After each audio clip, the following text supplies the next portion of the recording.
Bonsoir à tous, bienvenue sur Public Sénat, bienvenue dans Dialogue Citoyen. Vous connaissez le principe, nous sommes ensemble pendant 1h30, 9 citoyens, 6 sénateurs et sénatrices, tous venus échanger cette fois sur les conséquences de la crise Covid sur nos jeunes.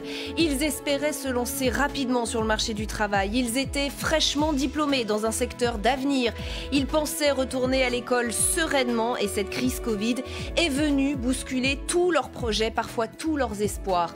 Ce soir, ces jeunes, leurs parents et leurs enseignants viennent témoigner et demander des comptes ou de l'aide aux élus de la Haute Assemblée. Génération Covid, une génération vraiment sacrifiée. C'est la question que nous posons ce soir dans Dialogue Citoyen. Marie Brémaud sera également avec nous régulièrement tout au long de l'émission pour nous faire une synthèse des échanges et faire réagir nos élus à chaud parce que ces dialogues ce soir pourront peut-être inspirer des propositions de loi ou en tout cas des réflexions au Sénat. Ce dialogue, vous pouvez également le suivre et le commenter sur les réseaux sociaux, hashtag Dialogue Citoyen sur Twitter. Elle est également diffusée sur la page Facebook de Public Sénat et sur YouTube. Sachez enfin que ce programme est disponible pour les sourds et malentendants. Je vous présente immédiatement les invités de notre première partie à distance, encore et toujours. Vous l'aurez compris, pour cause de Covid. Matteo Safti, bienvenue. Vous avez 18 ans, vous êtes étudiant en sociologie à Montpellier. Vous avez eu le Covid, a priori vous l'avez attrapé à la fac, à un moment où les amphis étaient bondés et où il était impossible de respecter les gestes barrières.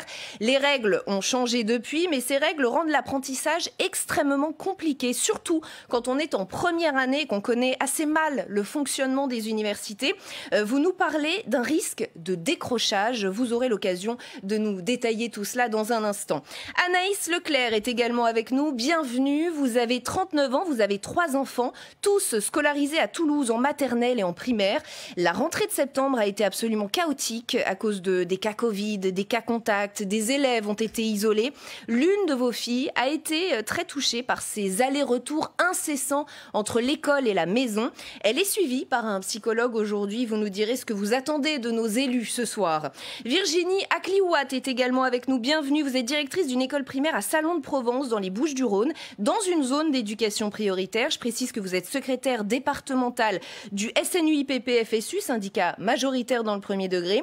Alors pour vous aussi, la rentrée a été compliquée. Toute votre attention s'est portée sur le Covid à cause des règles sanitaires très changeantes, il faut bien le dire. Cela a empêché des projets pédagogiques, il n'y a plus de sorties scolaires, plus de musées. Vous parlez d'un appauvrissement de l'enseignement et tout cela, bien sûr, n'est pas sans conséquence sur vos élèves. Pour échanger avec vous ce soir sur ce plateau, Pierre Ouzoulias, bienvenue. Vous êtes sénateur communiste des Hauts-de-Seine, vice-président de la commission de la culture, de l'éducation et de la communication et vous êtes chercheur universitaire de profession. Max Brisson, bienvenue à vous également. Vous êtes sénateur LR des Pyrénées-Atlantiques. Vous êtes vous aussi vice-président de la commission de la culture, de l'éducation et de la communication et vous êtes professeur agrégé. Vous avez été inspecteur général de l'éducation nationale. Je précise, c'est important ce soir. Matteo Safti, ce qu'on a compris en préparant cette émission avec vous, c'est que la rentrée à la fac, ça a été un grand bazar et que vous avez été vite perdu, aussi parce que vous êtes en première année. Est-ce que vous pouvez nous raconter un peu ce qui s'est passé ? Moi, je suis rentré à la fac donc lors de la pré-rentrée aux alentours du 3 du 4 septembre.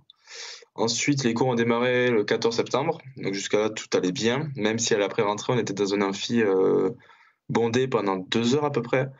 Des élèves étaient assis par terre, tellement il n'y avait plus de place. Donc ensuite, les cours ont démarré le 14 septembre, et là, on s'est vite aperçu que ça a été très compliqué avec le Covid. Des élèves assis par terre encore, et lorsqu'il y avait assez de place, les amphis étaient surchauffés, l'air, il n'y avait aucune ventilation, c'était très compliqué. On portait tous le masque, mais aucune distanciation sociale, rien du tout. La rentrée n'était vraiment pas du tout préparée. Et ensuite, donc le 21 septembre, j'ai attrapé le Covid et j'ai été testé positif le 22. Voilà. Il y a une jauge particulière qui a quand même été mise en place, je crois, une semaine sur 2 en présentiel, une semaine sur 2 à distance. Ça aussi, ça a été compliqué, si j'ai bien compris. Oui, et surtout, ça a été mis en place beaucoup trop tard. Ça a été mis en place le 28 septembre. Ça a laissé beaucoup de temps au Covid pour se répandre. Là, dans ma fac, à l'université de Paul Valéry à Montpellier, on en est à une quarantaine de cas déclarés. Ça veut dire qu'il y en a d'autres, sûrement, qui ne sont pas déclarés. Donc, ces mesures ont été mises en place, le semi-distanciel, à partir du 28 septembre. Euh, et donc là, c'est tout aussi compliqué à suivre, vu que certains profs ne mettent pas l'intégralité de leurs cours sur le site internet. Ou alors c'est des vieux cours qui datent genre de 2004 ou quoi, c'est très très compliqué à suivre. Il y en a beaucoup qui décrochent ou qui vont quand même en présentiel alors qu'ils doivent être en distanciel chez eux. Donc ça pose problème aussi. Voilà. On est fin octobre, là vous avez l'impression d'avoir quand même appris quelque chose depuis le début de l'année ou pas du tout? Oula. Alors, oui et non. J'ai appris quelque chose, oui, c'est sûr, mais après, j'ai pas forcément, on va dire, c'est flou en fait. C'est très, très, très flou, on va dire. On a plusieurs notions à droite, à gauche, mais il n'y a pas vraiment un vrai truc c'est pas concret en fait. C'est vraiment très éparpillé. On va continuer d'en discuter ensemble, évidemment, et manifestez-vous si vous avez envie de réagir à ce que disent aussi nos sénateurs en plateau. Pierre Ouzoulias, on a vraiment l'impression d'une rentrée chaotique et plus que ça, de vraies conséquences sur l'apprentissage pour ces jeunes. Oui, mais moi, ce que j'aimerais dire, c'est que cette situation, le Sénat l'avait prévue dès le moment de confinement. En mars-avril, notre commission a réalisé des enquêtes très serrées pour montrer que les universités étaient dans l'incapacité de préparer une rentrée de façon sereine. Et on avait parfaitement identifié les problèmes, celui de la surfréquentation des amphis, celui aussi encore plus douloureux de l'absence de moyens informatiques pour permettre aux étudiants de suivre à distance les cours quand ils n'ont pas d'informatique. On a rendu ce rapport, le gouvernement en a pris connaissance, j'espère. Ce qu'il aurait fallu mettre en place en septembre, c'est des moyens pour faire face à cette situation. Et ça n'a pas été fait. Donc on a l'impression que... avec le déconfinement, d'un coup de baguette magique, le gouvernement a enlevé tous les problèmes. Mais non, ils sont restés entiers et non traités. Matteo Safti, est-ce que vous avez constaté aussi des inégalités sociales en fonction du milieu duquel étaient issus les étudiants, avec certains mieux équipés que d'autres et d'autres beaucoup moins?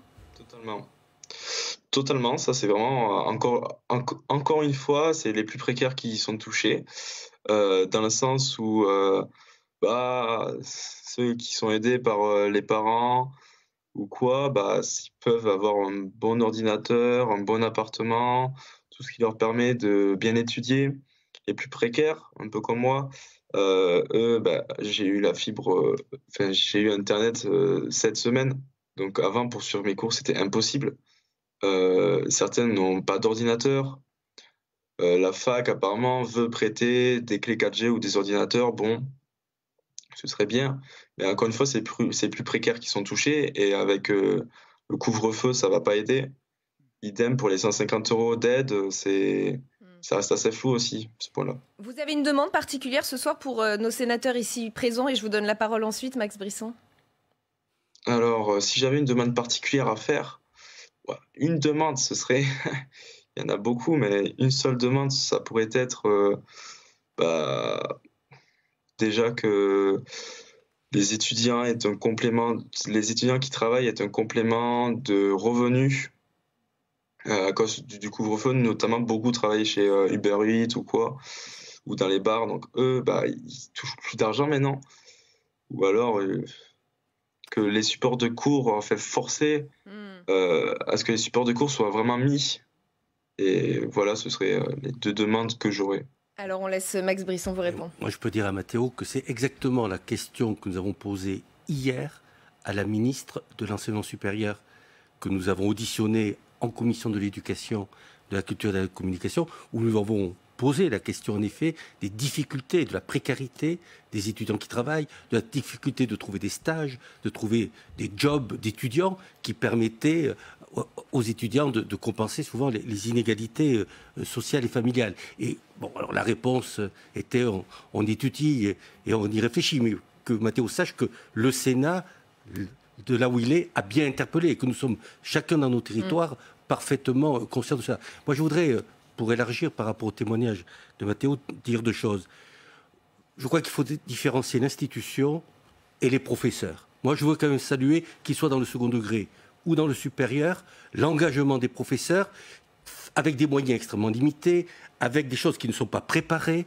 Je pense que toutes et tous ont eu le souci des étudiants ou des élèves décrocheurs et le souci d'assurer ce qu'on a appelé pompeusement, le terme est un peu technocratique, la continuité pédagogique. Donc il y a une réponse, je crois admirable des professeurs, et puis il faut le dire dans ces moments un peu particuliers, et le saluer. Et puis, il y a une institution qui, depuis le début, n'anticipe pas. Que ce soit le ministère de l'Éducation nationale ou le ministère de l'Enseignement supérieur, nous sommes assez surpris. Nous avons alerté les ministres de manière extrêmement forte. Nous avons mis en place des groupes de travail, comme le disait Pierre Ouzoulias, qui ont fait des propositions. Et je trouve, autant on peut comprendre que l'institution ait été désarçonnée au mois de mars, on a un peu plus de mal à comprendre qu'elle soit désarçonnée au mois d'octobre. Anaïs Leclerc, on va continuer avec vous. La rentrée, elle a été aussi compliquée pour vous et pour vos enfants. Votre fils Titouan est en moyenne section, Lisa est en CE1 et Romane est en CM2. Votre inquiétude, elle se porte notamment sur l'une de vos filles. Expliquez-nous pourquoi. Ah ben, écoutez, ma fille Romane est rentrée comme tous les enfants le 1er septembre. Dès le 4 septembre, un cas de Covid a été avéré. Et le dimanche 6 septembre, l'inspectrice de l'éducation nationale de notre circonscription nous a contacté tous les représentants des parents d'élèves pour dire que 9 classes étaient fermées. 225 élèves étaient privés d'école dès le lundi 7 septembre. Donc, du coup, ils étaient placés tous en quatorzaine. Et après, ça en est suivi une succession de marasmes entre deux arrêtés préfectoraux, 3 protocoles qui ont changé suite aux annonces du gouvernement entre le passage de la quatorzaine à la septaine, l'obligation de tests PCR, plus de tests PCR. Enfin, ça a été très, très, très, très compliqué. Et entre-temps, ma fille n'a vraiment repris l'école que le mardi 22 septembre. C'est vraiment la date à laquelle elle a pu retourner à l'école.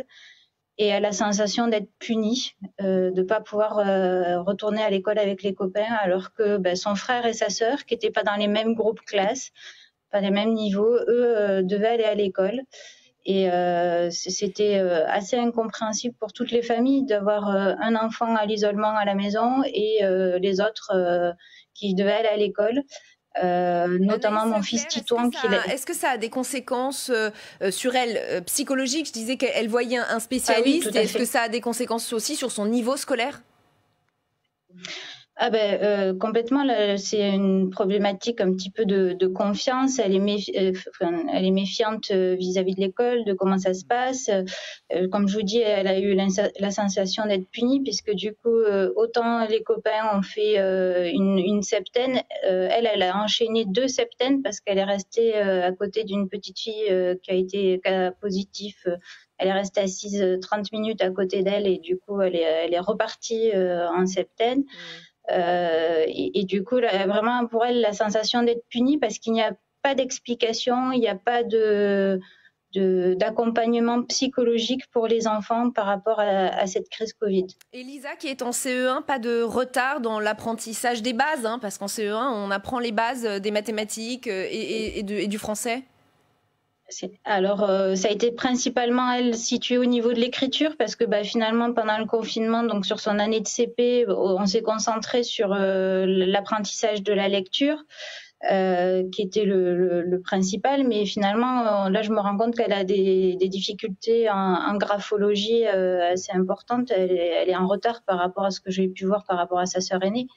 Mais le plus touché, finalement, ça a quand même été le petit frère qui, lui, a eu une année en petite section, finalement, où il n'a fait que 6 mois. Il a eu 6 mois de confinement. Enfin, le dernier trimestre de mars à juin en confinement.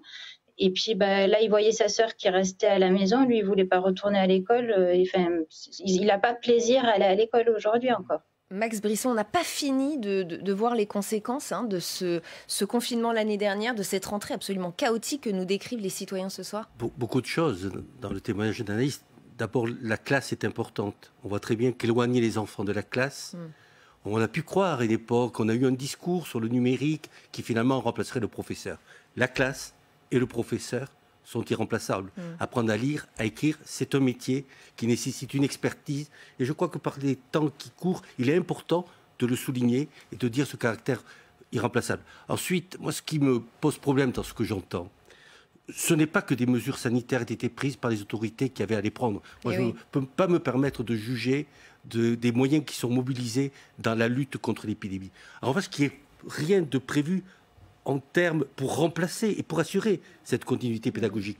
Que 6 mois après, ou 5-6 mois après, nous en soyons encore à des bricolages qui obligent les professeurs, très souvent avec beaucoup de bonne volonté, à des trésors d'ingéniosité, alors qu'il n'y a pas une réponse organisée suffisante. Oui, les enfants peuvent être isolés de la classe, mais il faut qu'il y ait un but fixé, il faut qu'il y ait des réponses apportées aux parents et aussi aux élèves sur ce qui va se passer, pourquoi c'est décidé et comment le continuum va se faire, comment le retour vers l'école va se faire. Il y a une volonté de retour vers l'école. Ce qui est moi de dire que moi, ça me touche, parce que ça montre qu'il y a un rapport particulier ici dans notre pays avec l'école, mais ce retour, il doit être préparé. Il faut qu'il y ait des réponses tout simplement apportées par l'institution aux questions posées par la maman d'élève qui est normalement préoccupée. Si on lui avait donné un but, des objectifs, peut-être que le temps à la maison pouvait être utile. Qu'est-ce que vous avez envie de dire ce soir à Anaïs Pierre-Ouzoulias ? Plusieurs choses. D'abord, je me mets à sa place en tant que maman. Et j'imagine quel doit être son quotidien quand il faut gérer à la maison le destin de ses 3 enfants avec des normes sanitaires différentes, des problèmes pédagogiques insurmontables. Et je vois très bien, parce que j'ai eu des enfants et mes 2 filles ont attrapé le Covid aussi, je vois très bien quelles doivent être ces difficultés. Donc la première question que j'avais lui demandé, c'était, mais par rapport à son travail, à son employeur, comment elle a réussi à ménager tout ça, parce que c'est quand même une question de fond. Après, pour aller dans le sens de mon collègue Max Brisson, il y a un consensus au Sénat sur ces problèmes de l'école. Et nous avions dit très tôt au ministre qu'il fallait absolument commencer la rentrée par une évaluation des connaissances et pas considérer que finalement la période de confinement n'avait pas eu d'effet sur les apprentissages. Donc c'est ce qu'on a demandé. Il faut commencer par vérifier les apprentissages et trouver un travail de remédiation pour remettre à niveau, mais pas repartir sur une rentrée comme si c'était rien passé, parce que ce qui s'est passé a été fondamental. Anaïs Leclerc, pour répondre à Pierre Ouzoulias, peut-être vous en tant que femme qui travaille, peut-être d'ailleurs, je ne sais pas, comment avez-vous fait aussi pour vous organiser ? Oui.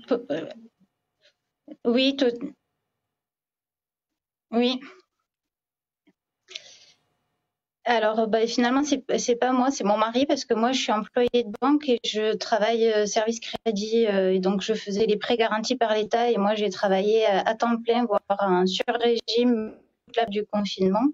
Et du coup, c'est mon mari qui lui aussi était en télétravail, mais à la maison, qui gardait les enfants. Et au final, on s'est concentré sur l'apprentissage du CM1 pour nos filles, en aide qui faisaient des cours par Skype, une de matin, une demi-heure l'après-midi. Mais par contre, effectivement, en petite section, lui, on n'avait pas le temps, quoi. En fait, ça rentrait pas dans nos journées qui étaient déjà très surchargées. Et du coup, on a sollicité notre fille aînée qui gardait son petit frère. Enfin, on faisait un système de roulement pour que je s'occupe les uns des autres pendant des demi-heures, 3/4 d'heure. On a utilisé quand même les moyens mis en place parce qu'il y avait quand même beaucoup d'enseignants qui faisaient des classes virtuelles, tous les outils, tout ce qui était l'UNI, les émissions de télévision mises en place par France Télévisions. On a mis tous ces... Je vais me permettre de me tourner vers Virginie Acliouat. Bienvenue à vous également. Tout ce qui vient d'être dit vous parle, j'imagine. Vous l'avez plutôt vécu côté professionnel, côté enseignant. Le problème, c'est que le cœur de votre métier a été mangé par la gestion du Covid à la rentrée. Du coup, vos projets pédagogiques en ont pâti. Vous nous avez même parlé, en préparant cette émission, et je le disais en introduction, d'appauvrissement de l'enseignement. Ça, c'est très fort. Bien sûr. Oui, en fait, malheureusement, notre quotidien est toujours mangé, comme vous dites, par la gestion quotidienne de cette crise sanitaire. avec des protocoles qui n'arrêtent pas d'être modifiés, comme le disait la maman d'élève tout à l'heure, et d'être allégés, des directives changeantes aussi, des liens avec l'ARS, avec la cellule Covid de la DSDEN, de la Direction de l'Éducation nationale, constant. Et au final, on se rend compte que nous, enseignants, sommes encore perdus sur quoi faire en termes de gestion de crise sanitaire, établir des cas contacts, ne plus établir de liste de cas contacts, prévenir des parents, ne pas prévenir des parents. Les directives changent quasiment quotidiennement et au final, avons-nous le droit d'aller au musée? Finalement non. Avons-nous le droit d'aller faire de l'escalade avec nos élèves dans le cadre des apprentissages EPS? Non. Mais par contre, aller au gymnase, oui. Et c'est vrai que du coup, à ce jour, aucun temps n'a été dédié par l'Éducation nationale pour travailler en équipe sur les conséquences pédagogiques du confinement qui a eu lieu l'année dernière. Comment revoir les programmes? Comment tenir compte de cette période de 3 mois où les programmes n'ont pas pu être faits dans toutes les matières et essayer de pouvoir planifier sur la durée d'un cycle sur ce qui n'a pas été fait l'année dernière. Tout ça n'a toujours pas pu être fait à ce jour parce que l'Éducation nationale ne nous a pas donné les moyens de le faire. Je rappelle que vous êtes en zone d'éducation prioritaire et on a envie de vous demander quelles conséquences sur l'enseignement. Vous disiez plus de sorties scolaires, plus de musées, plus d'apprentissage des valeurs de la République, tout ce qui permet à l'enfant de s'ouvrir sur le monde. Tout cela, c'est fini. Vous êtes plutôt dans du rattrapage? Alors, il y a 2 choses. On est sur du rattrapage en termes d'apprentissage fondamentaux, français et mathématiques, de ce qui n'a pas pu être fait l'année dernière. Et après, tout ce qui est d'ordre du culturel, en effet, on est tout simplement confronté à des barrières de l'ordre de la crise sanitaire, puisque les sorties scolaires étant pour l'instant proscrites, nous ne pouvons pas emmener nos élèves dans les musées et autres lieux culturels, théâtre, opéra, etc. Et c'est vrai que pour nous qui travaillons en plus en éducation prioritaire avec des élèves qui n'y ont pas accès dans leur cercle familial, ça a pour conséquence d'appauvrir l'offre culturelle à laquelle ils n'ont accès que par l'école. Pierre Ouzoulias, c'est un moment où on dit que l'enseignement est extrêmement important, que le maître d'école, la maîtresse d'école qui ouvre l'esprit de nos enfants, là, ils ne peuvent plus le faire, à entendre Virginia Kliwat. Moi, je suis impressionné par le dévouement absolu qu'ont montré tous ces enseignants. Livrés quasiment à eux-mêmes. Souvenez-vous, les premiers temps, ils n'avaient pas de protection, pas de masque. Moi, j'ai assisté à la rentrée dans le collège dont je m'occupe chez moi. Même chose, il n'y avait toujours pas de masque. Le gel, c'est eux qui l'apportaient. Donc, dans un total dénuement, presque abandonnés par leur institution, ils ont fait front. Et ils ont fait front comme les médecins dans les hôpitaux, comme les caissières qu'on a applaudi. Moi, j'aurais aimé, alors là, on a entendu des applaudissements, mais moi, j'aurais aimé qu'on rende hommage quand même à leur sens du service public qui a été immense et incroyable. Et la qualité de l'enseignement, Max Brisson, comment on fait? Ce sont des années qui préparent nos jeunes à la suite et là, on sent que c'est compliqué. Je voudrais quand même redire ce qu'a dit Pierre Ouzoulias, je le dis en début d'émission. Oui, ils ont été admirables, il faut le dire, parce que le bashing anti-prof est parfois tellement fort dans ce pays que de temps en temps on peut dire qu'ils sont aussi en première ligne et qu'ils sont battus sans moyens. Après on peut avoir un immense regret, parce qu'après tout, la Covid pourrait être un accélérateur. Le numérique, il est là. Le numérique, il va falloir que l'on travaille avec, ça interroge l'école de demain. Et le Covid pouvait, avec un peu de réflexion, d'anticipation, pouvait être l'occasion de réfléchir à l'école de demain. Quelle est la place de la classe ? On voit bien qu'elle est sanctuarisée, qu'elle est importante. Quelle est la place du livre par rapport à l'écran? Comment on organise le travail entre la maison et la classe? Comment on règle la fracture numérique, qui est à la fois territoriale et sociale? Les questions de l'école de demain sont posées par la Covid. On aurait pu avoir une réponse plutôt positive, faute d'anticipation. On a plutôt une réponse d'essayer de bricoler sur le terrain. Et c'est l'ingéniosité des professeurs, des directrices et des directeurs en première ligne, il faut aussi le souligner et le dire, alors que leur reconnaissance salariale est quand même tout à fait relative, qui se sont battus pour que ça fonctionne. Parce que, ôtez-nous d'un doute, Virginie Akliouat, il n'y a pas eu de formation de la part de l'Éducation nationale, des enseignants aux outils numériques. Non, je vous vois même sourire. Vous la faites sourire, le sourire est une réponse. Non, malheureusement, aucun enseignement n'a été tiré de cette période de confinement l'année dernière et de la fracture numérique qui a été vraiment mise en avant par le confinement, ni au niveau de l'équipement informatique au sein des écoles et pour les enseignants qui travaillent avec leur matériel personnel uniquement, ni au niveau des familles et de l'équipement au sein des familles, ce qui a posé de gros problèmes, particulièrement dans mon école, où nombre de familles n'avaient accès à Internet que par le biais du téléphone portable, et où donc il a fallu inventer des moyens de rester en lien avec les familles, des moyens pour pouvoir leur envoyer des supports pour faire lire leur enfant.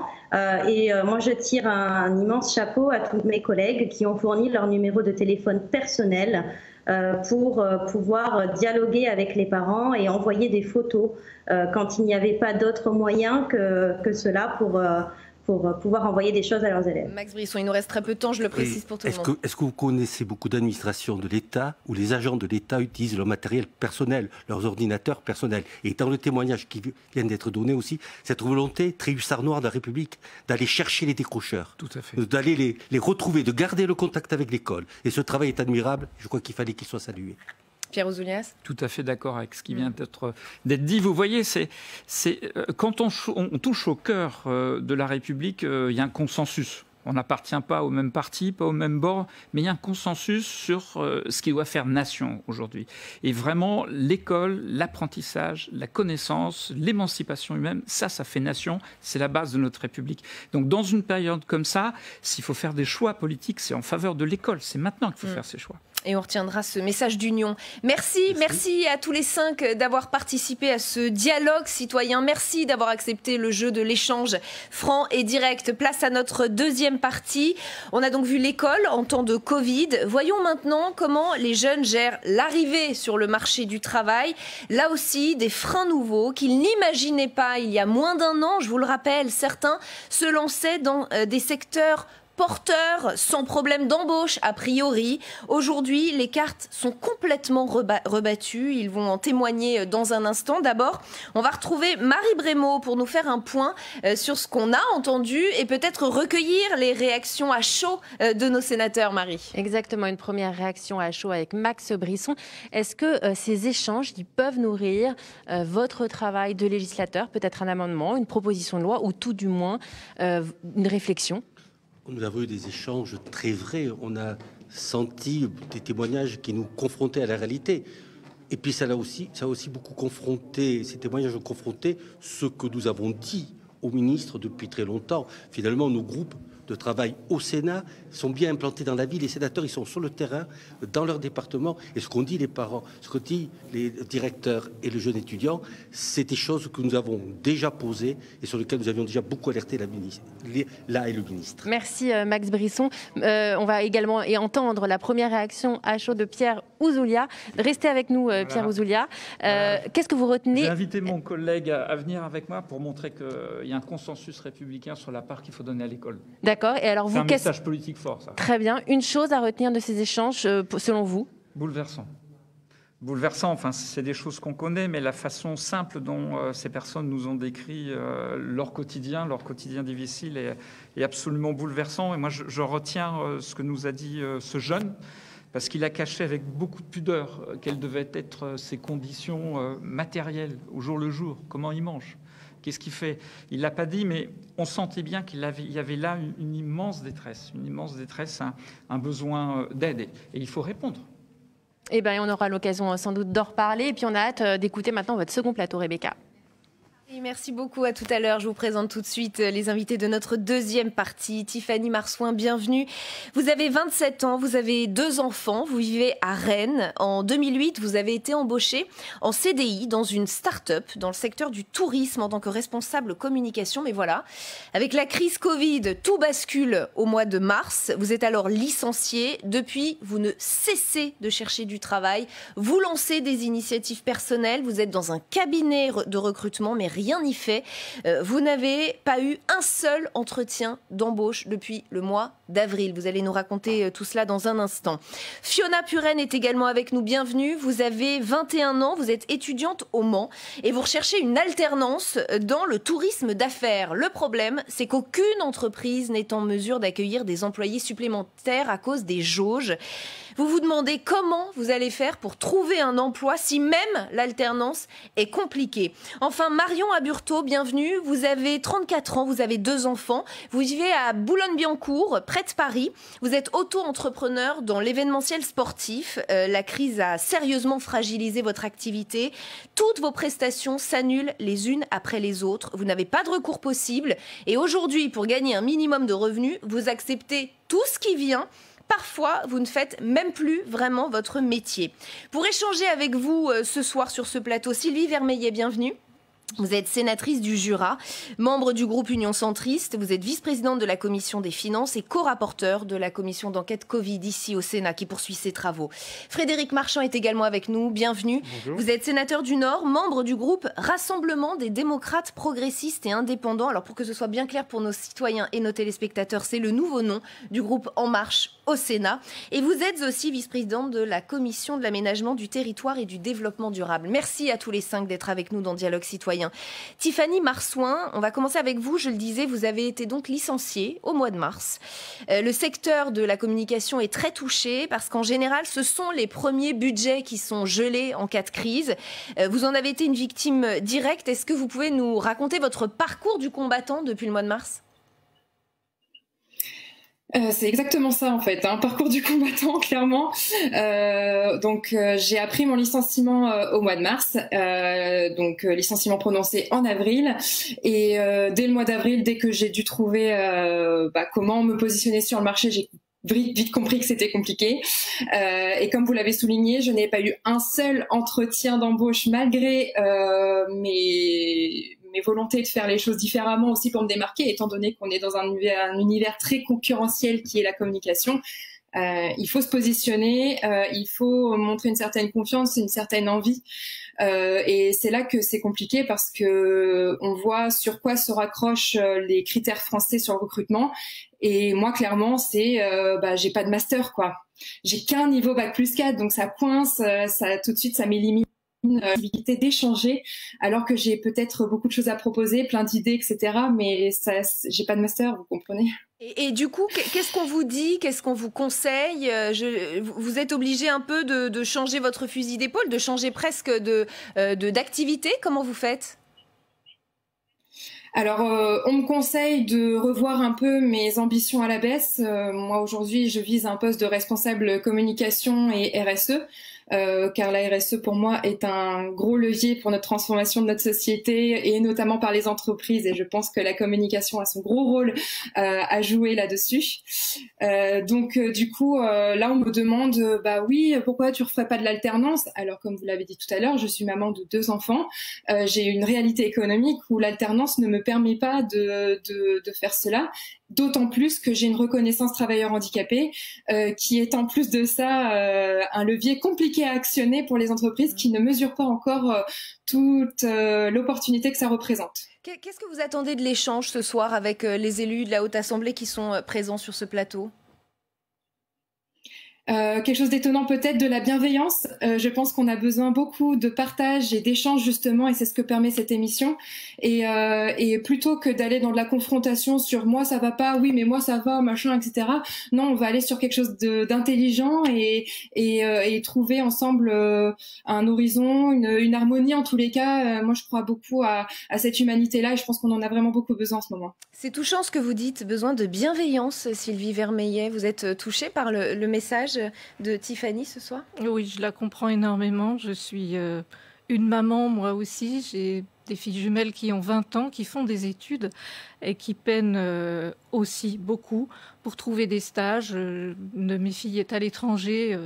Pour les étudiants à l'étranger, c'est une catastrophe. D'ailleurs, ils sont obligés de rentrer puisque, à part faire des cours en visio, c'est tout ce qu'ils peuvent faire. Donc, je comprends parfaitement la difficulté des jeunes. Je veux dire, la réalité de l'année 2020, c'est 800 000 destructions d'emplois salariés. C'est catastrophique pour notre pays.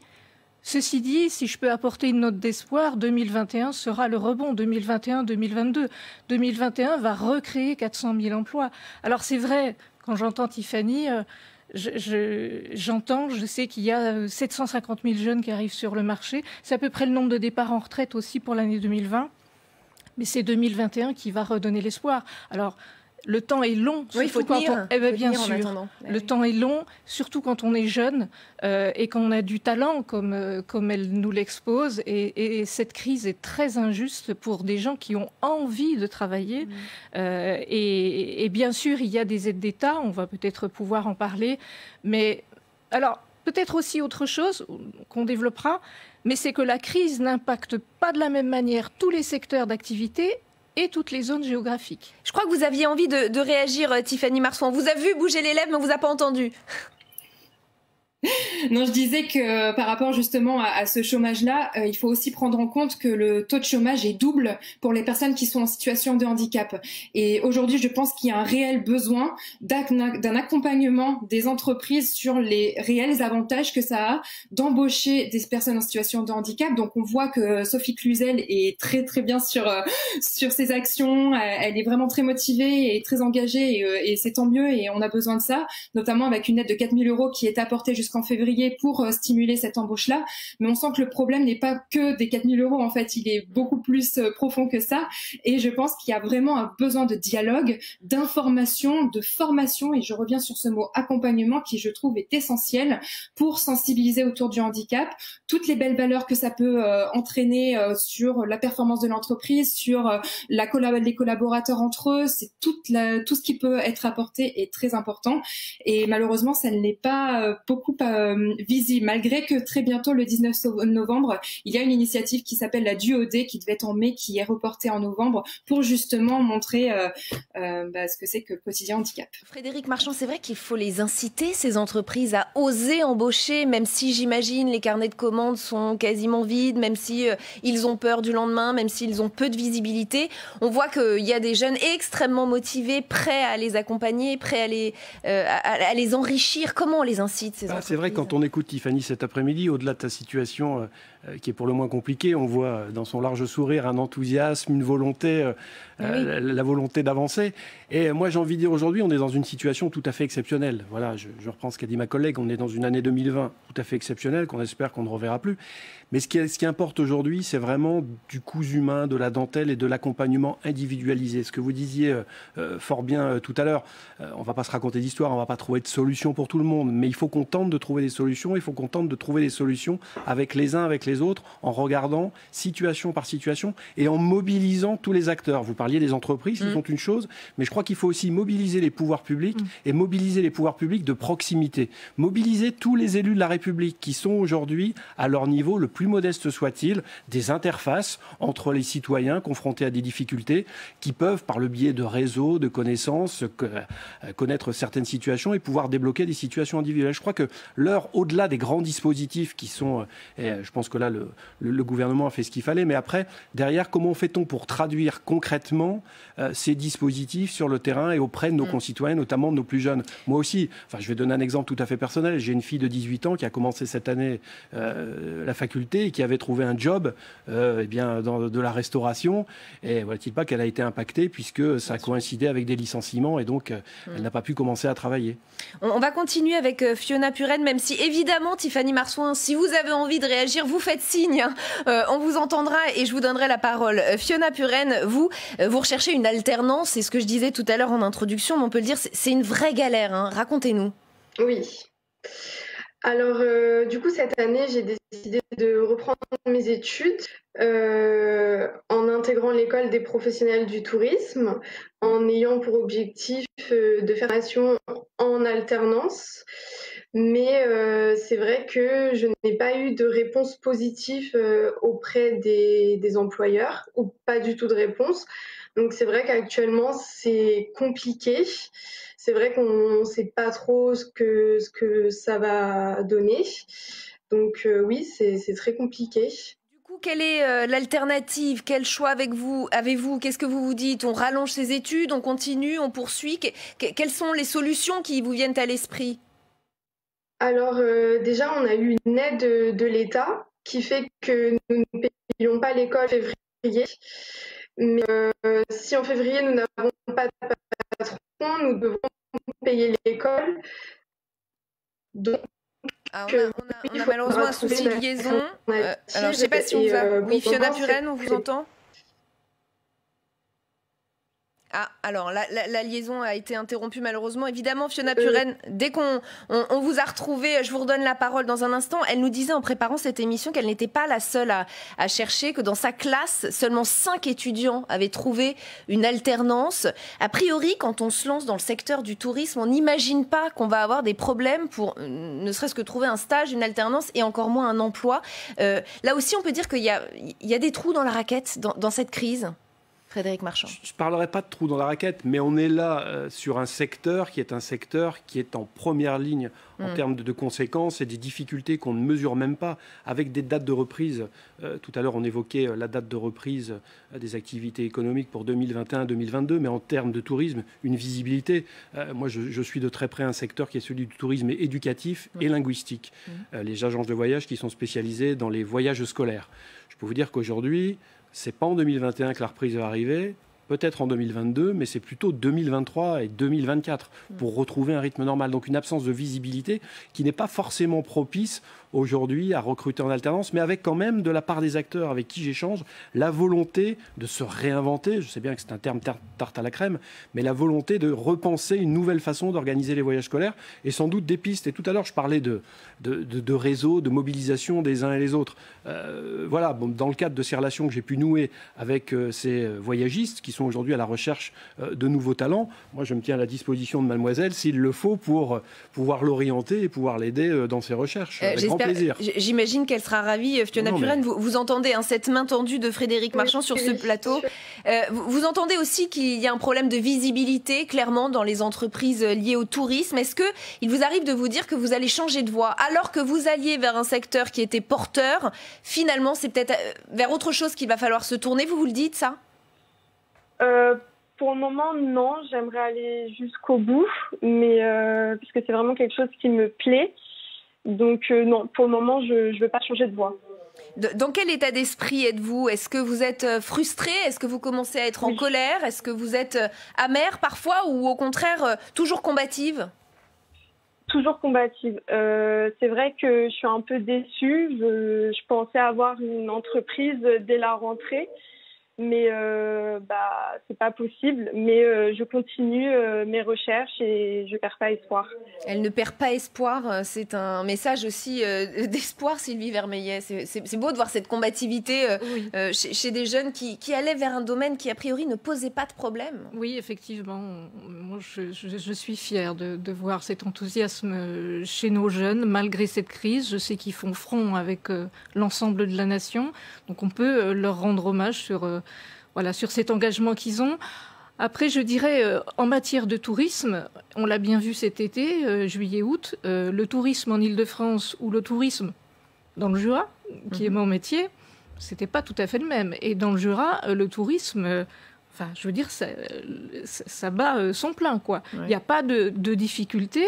Et bon, je pense que Fiona fait des recherches autour du Mans, sans doute, mais la question des difficultés, elle est à la fois géographique, saisonnière aussi, mais il y a quand même des régions qui souffrent pas du tourisme. Vous êtes en train de conseiller à Fiona Puren de peut-être changer de région, c'est ça l'idée? Je sais à quel point c'est compliqué, mais en tout cas, je peux dire que dans mon département, la restauration et le tourisme, ça marche très bien. Fiona Puren, vous y avez pensé à cela, de peut-être regarder ailleurs, changer de région, aller dans des régions où peut-être le tourisme marche encore? Justement, j'ai déménagé. Maintenant, je suis en banlieue parisienne et mon école est à Paris. Ah. Ouais. Est-ce que vous vous sentez génération sacrifiée? On entend beaucoup cette expression. Ce soir, nous, on la pose, la question. C'est pas une affirmation. On se demande si cette génération Covid est une génération sacrifiée, oui ou non. Est-ce que vous vous sentez sacrifiée ou est-ce que ce terme, cette expression vous agace? Non, parce que c'est un peu vrai. C'est vraiment compliqué pour nous, les jeunes, surtout pour une alternance, de trouver quelque chose. Donc oui, on a l'impression d'être sacrifiés et de ne pas pouvoir faire ce qu'on veut, en fait. Frédéric Marchand, c'est Emmanuel Macron lui-même qui disait « c'est dur d'avoir 20 ans aujourd'hui ». Alors il n'a pas employé l'expression « génération sacrifiée », mais quelque part, on a quand même des jeunes aujourd'hui qui se sentent sacrifiés. Fiona nous le dit ce soir. Plutôt que de sacrifier, moi je dirais déboussolés. Déboussolés par les difficultés qu'on connaît, par cette année où chaque jour se succède un flot d'informations qui fait qu'on a du mal à s'y retrouver. Je ne parlerai pas forcément de génération, puisque moi je suis profondément optimiste, comme je suis aussi profondément déterminé. Et je pense qu'aujourd'hui, des mécanismes sont mis en place, on entrevoit, on perçoit. C'est vrai que le rebond économique dans certains secteurs, moi qui suis dans le département du Nord, il y avait la semaine dernière dans La Voix du Nord un article avec le président des artisans qui disait qu'il y a tout un tas de métiers qui sont à pourvoir dans le département. N'oublions pas non plus que cette génération a aussi un rapport avec le travail qui diffère un peu du rapport que pouvait être celui de la génération précédente. Et donc eh bien, c'est parfois compliqué pour cette génération, comme c'est parfois compliqué pour certains employeurs de s'accorder, notamment en termes d'horaire, en termes de pénibilité, entre guillemets. Enfin, je vois par exemple dans le domaine de la restauration, c'est un secteur qui est certes impacté, mais il y a beaucoup de restaurateurs aujourd'hui qui ont du mal à trouver, et qui, quand ils trouvent, moi j'ai un ami qui est restaurateur, il avait trouvé un second de partie, donc qui était jeune et qui au bout d'un moment a acheté le tablier parce que voilà, il ne supportait plus l'environnement. Donc vous nous dites que ça va peut-être au-delà aussi de cette crise Covid et que c'est peut-être aussi une affaire d'état d'esprit générationnel. Marion Aburto, je me tourne vers vous virtuellement. Je rappelle que vous êtes auto-entrepreneur dans l'événementiel sportif. Et vous, depuis plusieurs mois, c'est simple, tous vos clients annulent leur demande de prestation. La rentrée n'a finalement pas été synonyme de reprise, comme certains ont pu le croire au moment du confinement. Certains ont peut-être cru que le mois de septembre, tout repartirait. En fait, pas du tout. Racontez-nous. Oui, alors moi je suis effectivement travailleur indépendant, je suis entrepreneur, je suis pas auto-entrepreneur, mais effectivement c'est un statut avec lequel j'ai hésité lorsque je me suis lancée. Je suis spécialisée dans le domaine du sport puisque j'ai été salariée pendant une dizaine d'années. Très clairement, pour moi la crise sanitaire a eu un impact terrible et j'ai pu heureusement grâce au Fonds de solidarité rebondir au mois de mars. C'est à dire dans le sport ça a été très difficile puisque 2 de mes missions ont été complètement annulées du jour au lendemain, très clairement. J'ai réussi ensuite à trouver d'autres missions qui n'ont aucun rapport avec mon secteur d'activité qui est le sport et puis tout ce qui est domaine lifestyle et tourisme à la base. Donc je fais des piges, j'accepte des missions qui sont précaires, j'accepte des conditions de paiement qui sont très défavorables, plutôt favorables envers mes clients. Moi je suis en bas de la chaîne alimentaire. C'est-à-dire qu'on a les donneurs d'ordre. Je travaille avec des agences qui sont sous-traitantes et puis moi je suis j'interviens en général encore après ces agences-là. C'est très compliqué aujourd'hui. Je vis de mes activités. J'ai la chance d'avoir su trouver d'autres missions, des collaborations avec des écoles. Donc là, je pense au témoignage de Fiona qui parle de la recherche d'alternance. J'ai trouvé des missions auprès d'étudiants en coaching, notamment pour la recherche d'alternance. J'ai développé d'autres compétences. C'est le positif de cette crise, bien évidemment. Le négatif, c'est que je suis solvable. Je suis à jour de toute cotisation, de la CREPAD, tout ce qui passe, je le paye dans les temps, en temps et en heure. Il n'y a aucun souci là-dessus. Le système français est fait comme ça et je suis favorable à la base. Sauf que depuis cet été, je suis exclue du Fonds de solidarité. Donc très clairement, par rapport aux déclarations de Bruno Le Maire, moi je me sens complètement mise de côté. Je n'ai plus de filet de sécurité. C'est-à-dire que si demain mes clients annulent parce qu'il y a un couvre-feu qui est avancé, parce qu'il y a potentiellement un reconfinement, parce qu'il y a des annulations d'événements sportifs, je suis impactée en direct. Je suis prestataire, je ne suis pas un club sportif, je ne suis pas une fédération. Je travaille avec ces acteurs-là, donc je suis directe et je subis les décisions qui les impactent eux en l'annulation d'événements, etc., comme le sont les attachés de presse, par exemple culture, qui travaillent avec les théâtres. Aujourd'hui, le souci, c'est qu'il y a 1,5 million de travailleurs indépendants qui, comme moi, sont exclus. Moi, je me souhaite de ne plus avoir besoin du fonds de solidarité, très clairement. Je me le souhaite. En revanche, ce que je ne comprends pas, c'est que ce fonds-là, il est financé avec une dette que nous tous, Françaises et Français, nous allons rembourser. Moi, ma question et mon inquiétude aujourd'hui, très clairement, c'est que je me bats pour me payer, je me bats pour être à jour de toutes mes obligations de cotisation sociale, d'impôts sur la société. Je me bats pour me verser un salaire chaque mois. En revanche, on va me demander un jour ou l'autre, à court, moyen ou long terme, de rembourser cette aide qui a été attribuée aux salariés, aux entreprises, très largement pour certains secteurs, ce qui nous divise, au lieu de nous rassembler et de nous aider toutes et tous. Le message est assez négatif, je trouve d'ailleurs. On se trouve aujourd'hui découragé et inquiet par le fait de devoir à terme rembourser une dette qui ne nous aura pas bénéficié. C'est-à-dire que moi, je vais peut-être rembourser à un moment donné une dette pour ce fonds de solidarité dont je suis aujourd'hui et a priori encore pour la suite exclue. C'est intéressant comme point. Je vais peut-être faire réagir les sénateurs et sénatrices ici présents. Frédérique Marchand, elle le dit, elle n'a pas envie de dépendre des aides de l'État. Elle croit à l'émancipation par le travail. A priori, ça vous parle à La République En Marche. Et en même temps, elle se dit, un jour, je vais peut-être finir par payer une dette dont j'aurais même pas bénéficié. Est-ce que c'est vrai? Est-ce qu'il y a du vrai dans ce qu'elle dit? Sa crainte est fondée? Il y a beaucoup de bon sens dans ce qu'elle dit, mais c'est vrai que, ce qu'on dit depuis le début, on vit une situation exceptionnelle avec la mise en place de mécanismes exceptionnels. Et j'ai envie de dire que la situation qui est la vôtre, j'écoutais très attentivement ce que vous disiez par rapport à la dépendance que vous avez par rapport à d'autres secteurs. Vous n'êtes pas sur un monosecteur, enfin, votre avenir, votre vie quotidienne dépend des autres.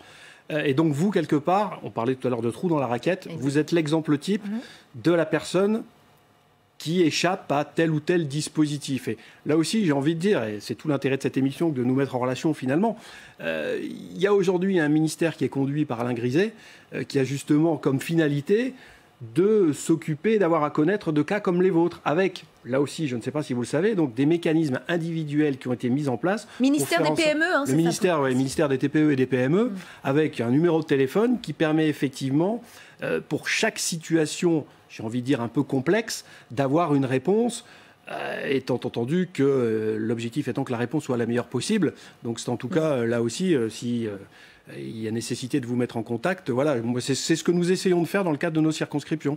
On a tous un tas d'exemples d'auto-entrepreneurs, d'entrepreneurs qui sont dans votre situation, qui ont envie de faire des choses, qui n'ont pas envie de dépendre, vous le disiez tout à l'heure, des aides d'État, donc qui s'inquiètent par rapport à la suite. Et il y a des réponses qui sont adaptées, qui peuvent être apportées à chacune de ces situations. Et ben on va donner des adresses mail et des numéros de téléphone ce soir. Vous souhaitez répondre avant que je donne la parole à Sylvie Vermeillet, Marion Aburto? Oui, s'il vous plaît. Je pense qu'il y a aussi un vrai sujet, c'est de confondre le fait de rendre tout le monde éligible à ce fonds et le fait que les personnes ensuite demandent vraiment et soient en situation de demande. Lorsque l'on crée son activité, on crée son propre emploi, on n'a pas envie de dépendre de l'État. On a envie de trouver ses propres contrats, ses propres prestations et d'en vivre. Ça, c'est un objectif.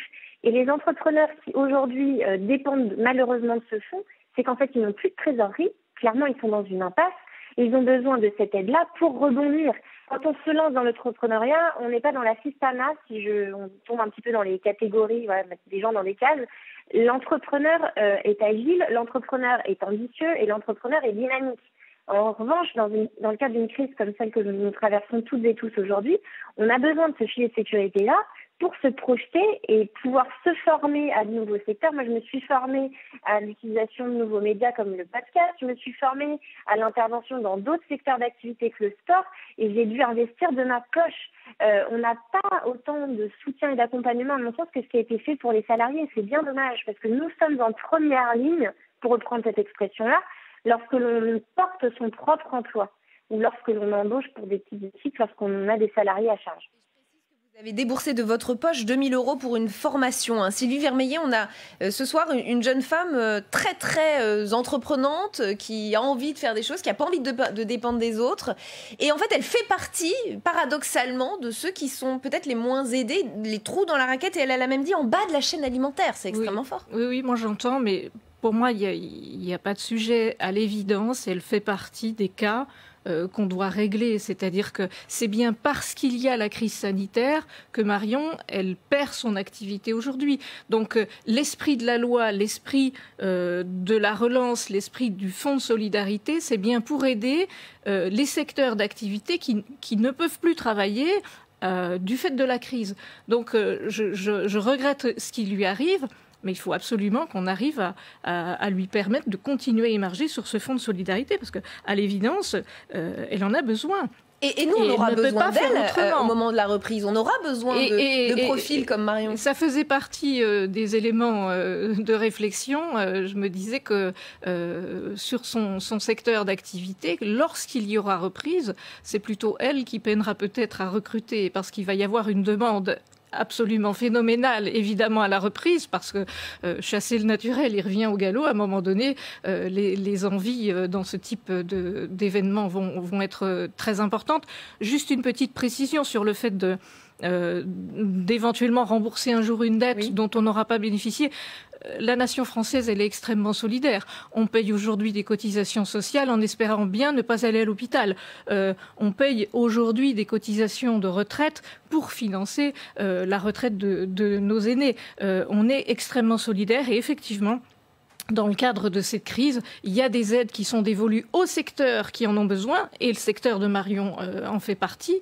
Et quelque part, oui, il vaut mieux ne pas en avoir besoin, parce qu'à l'inverse, il y a des secteurs qui croulent sous les demandes, secteur de la construction, de l'immobilier, des biens d'équipement, certains produits industriels, l'agroalimentaire, l'agriculture, etc. Il y a quand même des secteurs qui ne sont pas du tout en difficulté et qui, eux, ont énormément besoin de bras et de tête bien faite, voilà. Mais pour ce qui est vraiment des secteurs sinistrés ou qui n'ont plus d'activité, le fonds de solidarité, il est quand même là pour ça. Et c'était bien l'esprit de la loi, c'est bien ce qu'on a voté. Et je crois que à chaque modification de la loi de finances, on essaye de corriger et d'améliorer le dispositif. Mais effectivement, moi, ça me peine quand on recense des secteurs d'activité qu'on a raté. Franchement, voilà, si je devais voter tout de suite, je modifierais le dispositif pour que Marion puisse en bénéficier, parce que c'est une évidence. Son secteur est touché par la crise. Marion Aburto, en quelques secondes, est-ce que vous avez quand même espoir? On parle de reprise, on parle de rebond, on parle d'un moment où on aura besoin de vous. Oui, moi j'ai confiance, je reste confiante. La seule chose, c'est que le fait d'avoir créé ces catégories de secteurs, de métiers qui ont le droit, qui n'ont pas le droit, etc., ça nous remet la tête dans ce sujet en permanence. Et on a même du mal, entre indépendants, à se réjouir pour les autres. C'est-à-dire qu'il y a ceux qui ont des allègements de cotisations sociales, parce qu'ils sont de profession libérale. Il y a ceux qui finalement sont réintégrés parce qu'il y a le couvre-feu dans leur région, etc. Et du coup, c'est plus cette atmosphère-là, ce contexte qui est très pesant, qui m'inquiète aujourd'hui. Pour la suite, on verra. Je pense qu'on est une génération d'entrepreneurs jeunes, dynamiques, qui avons la capacité et l'envie de le faire. La seule chose, c'est qu'il faut nous laisser la possibilité de le faire pour celles et ceux, notamment, qui ne peuvent pas subvenir à leurs besoins immédiats, qui ont des enfants, qui ont des charges à payer. Nous n'avons pas toutes et tous les mêmes activités. Donc, c'est plutôt de pouvoir subvenir à ces besoins immédiats. Moi, j'en vis. Je suis en mode survie, en mode combattante aujourd'hui pour pouvoir maintenir un chiffre d'affaires qui est correct. Je pense que pour la suite, il va falloir être de plus en plus agile et savoir se réinventer plus vite. C'est peut-être un des points positifs de cette crise aussi, de savoir se réinventer. Mais ce qui m'embête de plus en plus aujourd'hui, c'est de voir que mes camarades sont de plus en plus découragés. On est épuisés, on sort d'une période de confinement où moi j'avais 2 enfants à la maison, il a fallu travailler de nuit pour maintenir des prestations, il a fallu attendre sa place à l'école parce que nous n'étions pas prioritaires. Voilà, on a joué le jeu de la solidarité nationale. Maintenant, on attend un petit peu que l'État nous fascine et nous mette toutes et tous sur le même pied d'égalité. On est 3 millions d'indépendants en France. On représente 10% de la population active. On ne demande pas à toucher 1 500 € par mois. On demande, si jamais notre activité est pénalisée du jour au lendemain, ce qui nous est à toutes et tous arrivé, de pouvoir avoir un filet de sécurité un tout petit peu, juste le temps de pouvoir rebondir et de faire grandir nos activités respectives. Et on a bien entendu votre appel, votre demande et votre ton très combatif. Merci beaucoup. Merci à tous les 5 d'ailleurs d'avoir participé à ce dialogue citoyen. On va accueillir nos prochains invités pour une 3e partie dans laquelle on va aussi voir que cette jeunesse ne se résigne pas, qu'elle continue d'avancer, d'innover et qu'elle est même capable de saisir l'occasion de cette crise pour imaginer autre chose, une autre vie, même un autre modèle. Avant d'entendre leur témoignage, Marie Brémaud, Marie, on va vous retrouver là encore des échanges riches et peut-être inspirants pour les sénateurs et sénatrices présents sur ce plateau. Peut-être. Frédéric Marchand, on a entendu des problématiques très concrètes. Est-ce que vous, sénateur du Nord, vous pouvez apporter à ces citoyens des réponses très concrètes? Est-ce que vous allez peut-être prolonger les échanges en dehors justement du studio? J'ai apprécié le ton qui n'était absolument pas résigné, mais qui est au contraire très très combatif, les perspectives d'espoir et justement la nécessité, ce que je disais tout à l'heure, de mettre en place un véritable réseau, une relation très très proche et faire en sorte que là où nous sommes, nous soyons dans le traitement individuel des demandes. Et moi, c'est très volontiers que je me mets à disposition des personnes avec qui nous avons discuté pour faire en sorte, je dis bien faire en sorte, de trouver des solutions. C'est tout le but de cette émission. On va notamment recueillir également la première réaction de Sylvie Vermeillet. Est-ce que ces échanges, ils peuvent vous inspirer dans le cadre d'une loi, d'un amendement, d'une commission ? À l'évidence, les situations d'injustice ne sont pas faites pour nous conforter et nous satisfaire. Donc oui, quand on recense des secteurs d'activité qui ne sont pas aidés alors que la crise les impacte inéluctablement, ça c'est des situations qu'il faut régler. Après, sur la question de la jeunesse et de la formation, en tant que rapporteur de la commission d'enquête Covid, vous me permettrez d'avoir une pensée forte pour les internes qui sont actuellement en formation, qui ont en théorie une spécialité et qui ne la font pas, qui ne l'honorent pas parce qu'ils doivent prêter main forte auprès des patients Covid.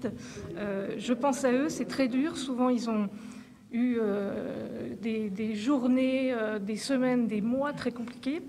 Je sais qu'il y en a qui n'ont pas pris de vacances depuis plus d'1 an et je pense très fort aussi à toute cette quantité de jeunes soignants qui en bavent aussi aujourd'hui. Le message est passé, Sylvie Vermeillet, et on retrouve du coup la suite avec vous, Rebecca. Merci beaucoup Marie. On va passer à la 3e et dernière partie de cette émission, la jeunesse résiliente face à la crise. Et je vous présente nos invités de cette 3e partie. Franck-David Cohen, bienvenue. Vous avez 41 ans, vous habitez à Clichy. Vous avez monté une entreprise qui développe une application créant un lien entre profs, élèves et parents. C'est comme un réseau social. Elle marchait déjà bien avant la crise, mais on peut dire qu'elle a explosé ces derniers mois. Mais plus que les profits, ce qui vous porte, c'est le sentiment aussi d'être utile dans cette crise et l'idée de rendre service à ses parents et ses profs. Mathias Charles est également avec nous, bienvenue. Vous avez 21 ans, vous êtes étudiant en 4e année d'affaires publiques à Lyon. Vous avez toujours été engagé, je le précise, vous êtes sensible à différentes causes, mais la crise Covid vous a donné envie d'aller plus loin. Vous avez eu envie de rebondir et même, selon vos mots, de penser l'après. Vous nous en parlerez plus en détail, vous nous parlerez des initiatives que vous avez prises. Mathieu Borderon est également avec nous, bienvenue. Vous êtes géographe, vous avez 39 ans. Jusqu'à il y a encore quelques mois, vous habitiez Montreuil, près de Paris, mais le confinement a renforcé votre envie déjà forte de vous installer à la campagne. C'est ce que vous avez fait début août. Vous vivez maintenant dans le Maine-et-Loire.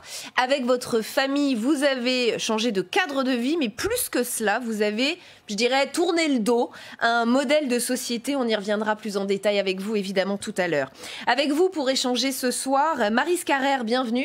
Vous êtes sénatrice des Hautes-Pyrénées, membre du groupe Rassemblement démocratique et social européen. Vous venez du Parti radical de gauche et vous êtes vice-présidente de la commission des lois.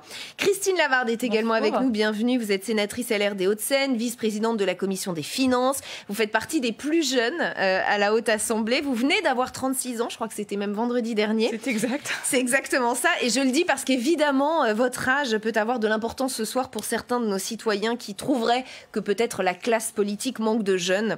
Nous avons la preuve vivante sur ce plateau que ce n'est pas toujours le cas. Franck David Cohen, on va commencer avec vous. La résilience face à une crise, c'est la capacité à rebondir positivement malgré les obstacles, et on sait qu'ils sont nombreux ces derniers mois. Il se trouve que vous avez su prendre le bon virage avec votre entreprise et que cela a donné encore plus de sens à votre activité. Est-ce que je décris bien les choses, c'est ça ? Oui, tout à fait. Effectivement, quand il y a eu le fameux discours un jeudi soir du président de la République qui annonçait que le lundi, les écoles allaient fermer, et du coup, il restait pour les enseignants et pour le monde, enfin pour la France en tout cas, que le vendredi pour s'y préparer. Ça a été pour nous effectivement un énorme défi, et on s'est retrouvé avec une vraie responsabilité à assumer, puisque forcément on se retrouvait comme une des seules solutions réellement praticables et déployables très rapidement pour les enseignants du premier degré, pour pouvoir faire face à cette rupture entre l'école et la famille, puisqu'on allait tous rester chez nous confinés pendant 2 mois. Vous y avez trouvé un sens personnel, presque, j'allais dire, allez, je vais aller peut-être un peu loin, mais comme investi d'une mission de service public. C'est un peu comme cela que vous l'avez vécu ? Écoutez, en fait, c'est très perturbant, parce que la mission de service public, on l'avait ressenti un petit peu avant, parce que je ne sais pas si vous vous souvenez, mais en fait, un petit peu avant le confinement national, il y avait déjà des régions qui fermaient, notamment l'Oise, qui avait fermé quelques jours avant. Donc, on avait déjà décidé avec l'équipe de fournir notre application gratuitement, pour que justement, dans ces cas extrêmes où les familles allaient être complètement séparées de l'école, il puisse y avoir ce lien qu'on facilite avec notre application. Donc, on avait déjà anticipé un petit peu ça. Maintenant, quand ça a été national, effectivement, on s'est retrouvé là dans des proportions beaucoup plus importantes, avec des choix à faire, et des choix qu'on a fait rapidement, puisqu'on a étendu ce qu'on avait fait pour l'Oise à l'ensemble de la France. On l'a fait parce qu'on a senti que c'était nécessaire, et je vous avoue qu'on n'a pas forcément réfléchi à toutes les conséquences que ça allait avoir pour nous, notamment en termes de coûts. Mais bon, voilà, après on a assumé, et l'histoire a fait que on a bien fait de le faire, puisque ça nous a permis aussi d'avoir énormément d'utilisateurs nouveaux qui sont arrivés finalement pendant cette crise, et ce qui nous a permis après de boucler une levée de fonds pour continuer à développer l'activité et l'étendre même à l'étranger. Qu'est-ce que cela dit quand même, d'un mot pour vous, des équipements de l'éducation nationale ? Est-ce que vous vous êtes dit, mais c'est fou que mon application marche aussi bien comment se fait-il que l'éducation nationale n'ait pas ce genre d'outils à disposition déjà, et peut-être des moyens un peu archaïques ? Alors non, je pense qu'il faut comprendre que l'État, d'une manière générale, ne peut pas tout.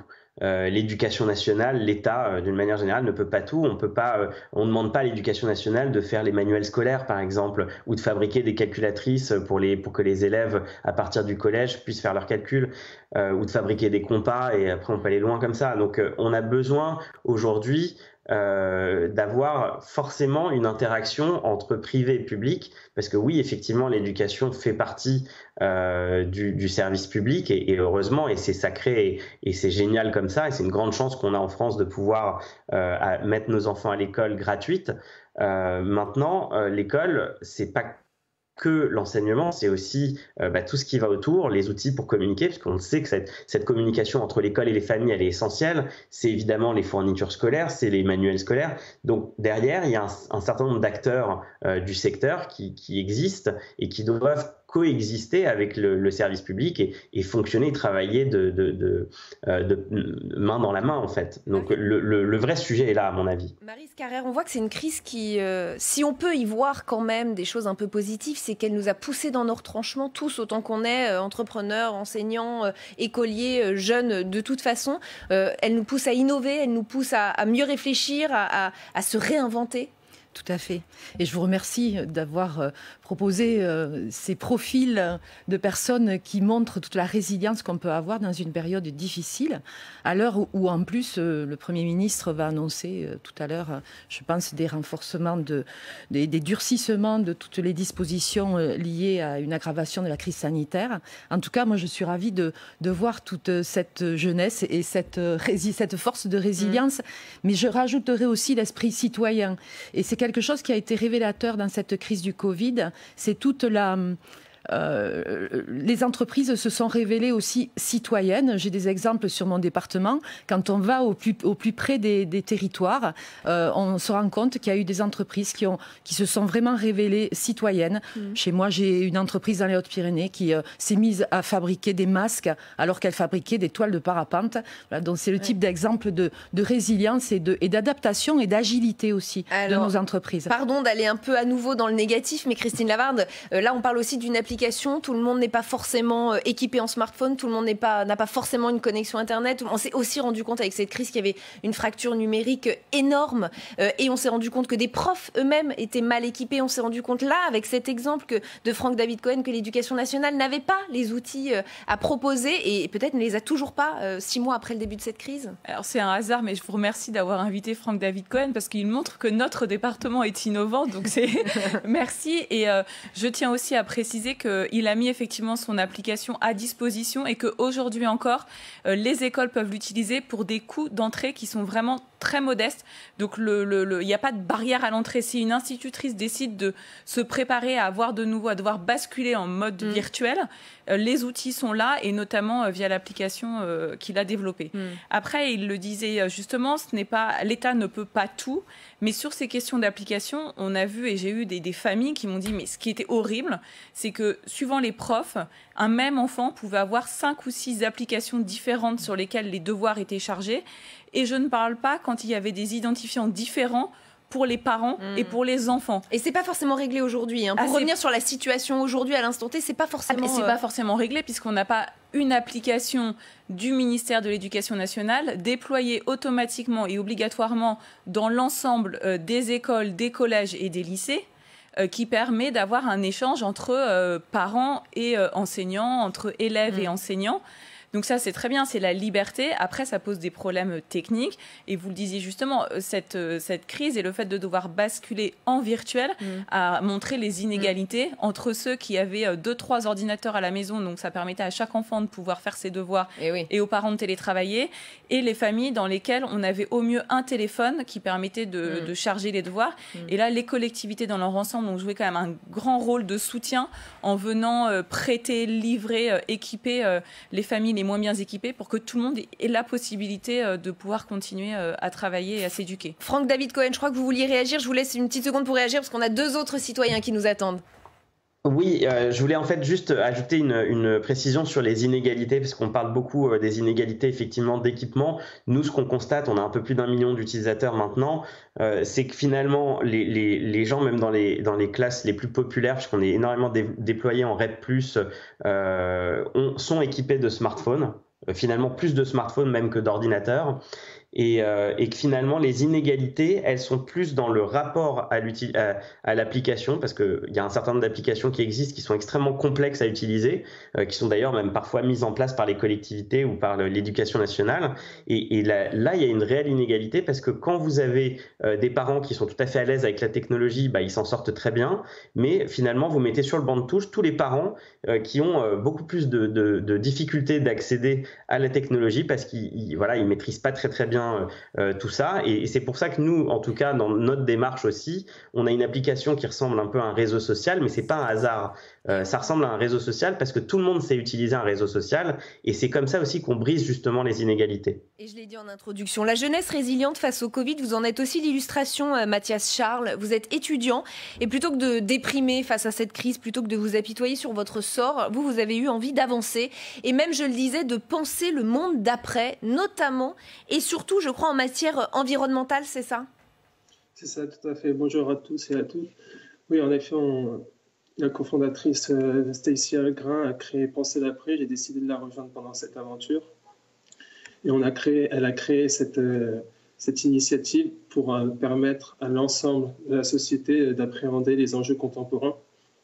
Donc ça passe par des webinaires avec des experts accessibles à tous et à toutes sur les réseaux sociaux, permettant l'inclusion.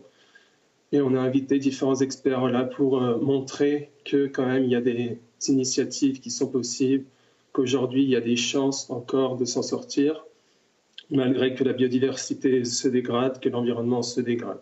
Et en même temps, je suis jeune ambassadeur du climat. Vous, plus personnellement peut-être, Mathias Charles, vous dites que cette crise vous a donné envie d'aller encore plus loin dans vos engagements. Vous étiez déjà un étudiant engagé, mais cette crise a été un tournant. Racontez-nous pourquoi. Ça a été un tournant parce que ça a été un peu un arrêt dans mes études, à vrai dire, comme l'université s'est arrêtée. Et ça a été un peu une opportunité pour moi qui m'a permis de me poser des questions sur mon avenir et de savoir ce que je voulais faire plus tard. Et aujourd'hui, c'est vrai que j'aimerais bien me centrer sur l'environnement, sur la biodiversité.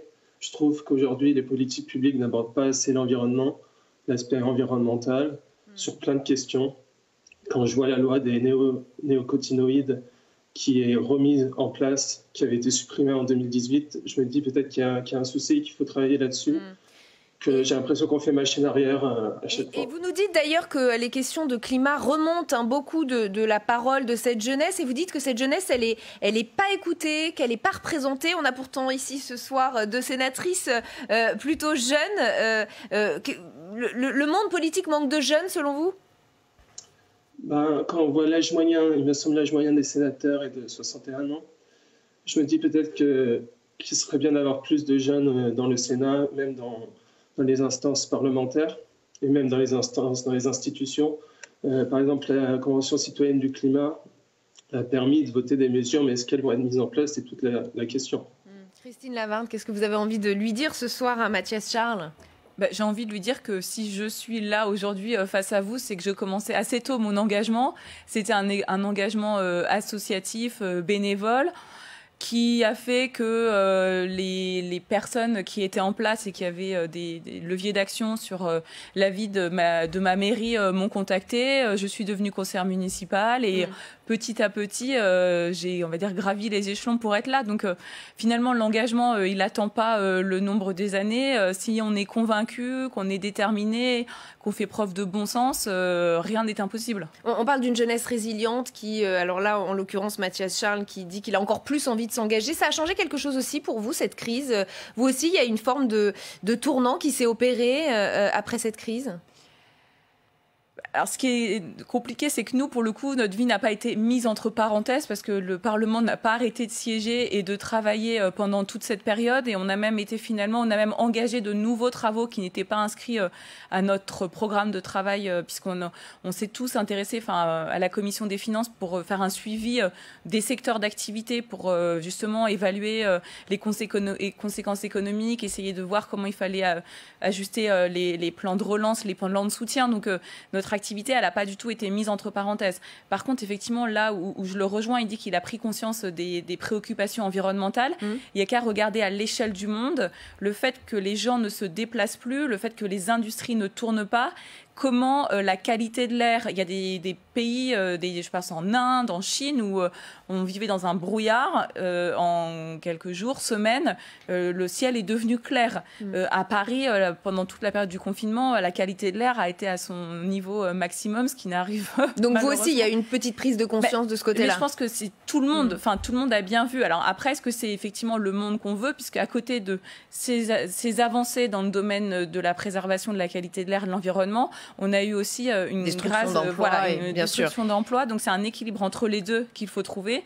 Et cet équilibre, il a trouvé aussi bien avec l'aide des citoyens que l'aide du Parlement. Mathias Charles, en préparant cette émission, on parlait du décalage entre générations. Vous nous disiez que parler d'écologie avec votre père, c'était un petit peu compliqué parce que pour vous, c'est une priorité. Et votre père vous répond que c'est un discours de bourgeois privilégié, c'est ça, et que pour lui, la priorité, c'est avant tout de trouver un boulot, quoi.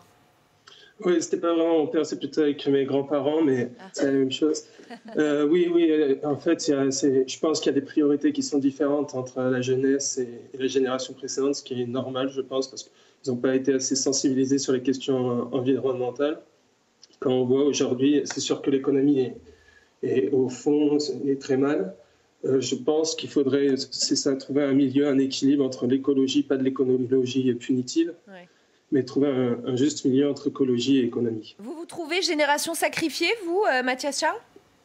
Non, je pense que c'est plutôt une opportunité pour penser à l'après, quelque chose de nouveau, et savoir être résilient, c'est ça, de trouver de nouvelles manières de s'engager, de travailler, d'étudier et de sensibiliser les entreprises dans lesquelles on va travailler. Maryse Carrère, il y a vraiment un avant et un après pour Mathias Charles? Oui, je pense, oui. Moi, j'ai envie de lui dire de rien lâcher. De ne rien lâcher en termes d'engagement dans sa vie personnelle, dans sa vie professionnelle. Parce qu'on a besoin aussi de gens comme eux qui nous secouent un petit peu quelquefois. Alors moi, j'ai l'avantage d'être dans un département un peu privilégié, avec un environnement encore protégé. Mais je pense qu'avant cette révélation du Covid fait qu'on ne verra pas les choses de la même façon. J'espère qu'on ne les verra pas de la même façon, mais des fois, j'arrive à en douter. Parce que, vous voyez, il y a eu des réflexes sur mon département. Il y a eu des choses très, très bien qui se sont faites. Les gens sont revenus à des consommations locales, à des circuits courts. Tout le monde, les agriculteurs se sont organisés.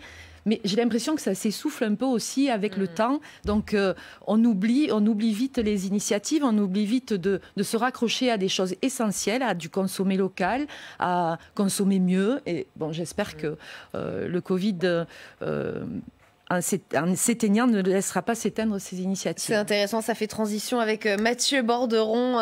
Bienvenue à vous. Vous aussi, vous avez été résilient face à la crise plutôt que de subir. Alors vous avez carrément changé de vie avec votre femme et vos enfants. Le petit dernier a 1 an, c'est ça? Racontez-nous. Tout à fait. Oui. Ma femme avait un fort désir de quitter la région parisienne et moi, j'étais un peu plus réticent. Et 13,50 €, c'est le chiffre qui m'a fait quitter Paris, Montreuil. 13,50 €, c'est le prix des haricots verts dans la rue où il y a les commerçants bio. Et de payer 13,50 € des haricots verts, ça a été comme un déclic pour moi. Je comprends, en fait, une vie aberrante, une vie citadine aberrante.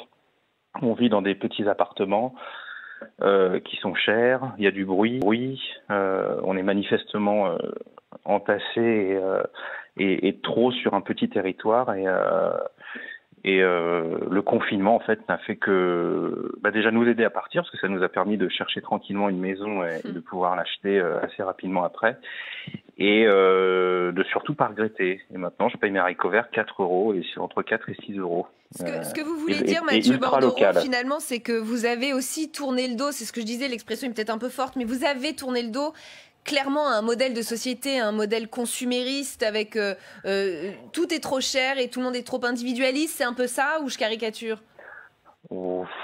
Oui, parce qu'on ne tourne pas vraiment le dos. Là, aujourd'hui, je suis à Paris pour mon travail, par exemple, parce que j'ai la chance de pouvoir faire du télétravail. On ne tourne pas le dos parce que c'est compliqué, les intervenants avant l'ont dit. Et moi, je souscris à ce qu'a dit la sénatrice juste avant. Il y a eu une étincelle. Il faut surtout pas qu'elle s'éteigne. Il faut que le feu s'embrase et qu'on continue à garder des habitudes de mieux consommer pour pouvoir faire que la planète elle aille beaucoup mieux. C'est à nous aussi aujourd'hui de prendre en main notre quand on le peut, parce que j'ai bien conscience aussi que beaucoup de gens ne le peuvent pas, mais c'est à nous aujourd'hui, quand on peut, de prendre en main un peu le futur de nos enfants. Quoi. Donc, et justement, vos enfants, j'imagine que l'éducation, la transmission va être différente là où vous êtes aujourd'hui plutôt qu'à Montreuil où vous étiez avant? Ça n'a rien à voir. À Montreuil, on a et pas que pour l'éducation nationale, mais on a quand même le sentiment que l'État a abandonné le territoire. C'est hallucinant le gap entre ma petite ville du Maine-et-Loire et Montreuil. Mon gamin, ils sont 23 dans sa classe aujourd'hui, en seconde. Donc, et votre grand, justement, votre aîné de 15 ans, comment il vit les choses? Parce que c'est pas évident à 15 ans de partir de la grande ville pour arriver à la campagne. Lui, il est toujours aussi heureux, il est comme vous? Oui, lui, il est très heureux. Il a plus le caractère rural que citadin. Et de toute façon, quand on rentre en seconde, généralement, on quitte ses copains. Donc, c'était aussi le bon moment pour lui de partir. Maryse Carrère, on voit qu'il y a un Français sur 3 qui veut quitter la ville pour vivre à la campagne. Et cette envie, elle est encore plus forte chez les jeunes. Je lisais, c'est 40% qui veulent quitter la ville pour aller à la campagne entre 18 et 34 ans. Comment on peut aider cette génération à changer de vie et peut-être permettre une mobilité plus grande qui aiderait d'ailleurs les territoires ruraux aussi, hein? Déjà, c'est une bonne chose, je trouve. La ruralité, ça a du bon. Et on va s'en rendre compte. Et je pense qu'il y a beaucoup de gens qui s'en sont rendus compte, puisqu'ils sont venus se confiner dans les territoires ruraux au détour de leur résidence secondaire. En tout cas, c'est un frémissement que l'on ressent profondément dans les territoires ruraux. Je ne parlerai pas d'exode urbain, au contraire de l'exode rural, mais on sent qu'il y a un léger retour comme ça de certaines personnes qui veulent venir travailler et venir s'installer dans nos territoires. C'est des fois un petit peu compliqué parce qu'il faut qu'on arrive à se développer en termes de services publics, apporter des services aussi avec les besoins de nouvelles générations, des services de la culture, du sport. Et ça, on est quand même assez rodé à cela aussi dans nos territoires. Il faut de l'emploi aussi.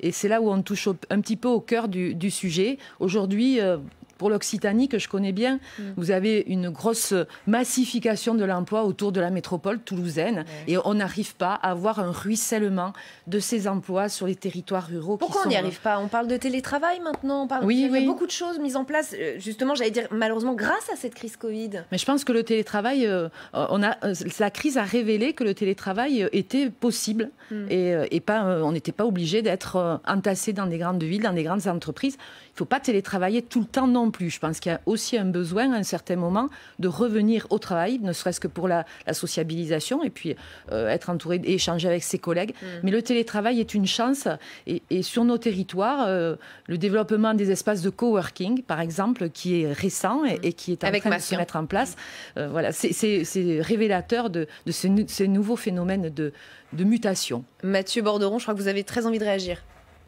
Oui, la sénatrice, elle a raison. Il faut aussi accompagner les gens qui veulent se déplacer. Nous, par exemple, la petite ville dans laquelle on est installé, il fallait absolument qu'elle ait une gare. Donc on a une gare. Par contre, il ne faut pas que je rate le train le matin parce qu'après, j'en ai plus avant plusieurs heures. Et on a la fibre aussi qui vient d'arriver. Donc ça fait partie aussi d'éléments qui sont favorisants. Mais il y a quand même très peu de communes qui réunissent ces attractivités, en fait. Ouais. Et je pense qu'il faut les écoles aussi. Le collège, il est relativement loin. Il faut prendre le car. C'est quand même une autre façon d'appréhender.